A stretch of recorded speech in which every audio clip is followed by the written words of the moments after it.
Vous savez que quand le Spirittober arrive un peu tard dans la journée, c'est que j'avais pas d'imagination. Le mot du jour pour ce 8e jour, c'est Toad, qui désigne une grenouille. Je savais pas de quoi vous parler, puis après je me suis dit, bon, prenons la chose la plus simple, la fameuse métaphore de la grenouille qui se transforme en prince une fois qu'on ose l'embrasser.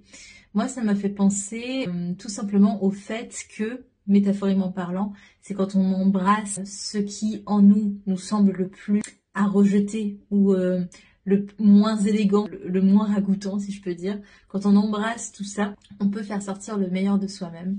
En somme, souvent on a l'impression que pour se transformer dans la personne qu'on voudrait être, il faut absolument réussir à être dans la projection de cette personne en question.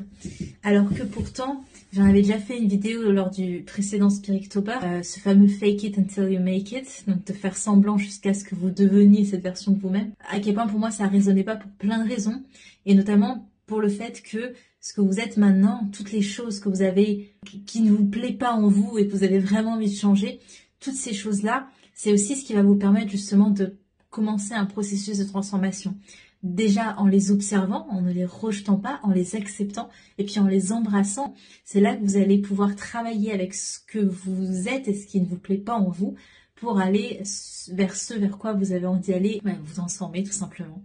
Et en énergétique, j'apprends ça aux élèves en ce moment d'ailleurs dans la formation énergétique, il y a différentes manières de s'occuper d'une charge dans le corps. Une charge, c'est un amas énergétique qui a été créé via des toxines accumulées et qu'il faut pouvoir nettoyer. Donc il y a plusieurs manières de le faire et une de ces manières, c'est de transmuter cette charge en amour. Donc ça va être en fait de transformer ces toxines-là en cellules d'amour, si je peux dire, pour pouvoir évacuer la charge, la transmuter, la transformer.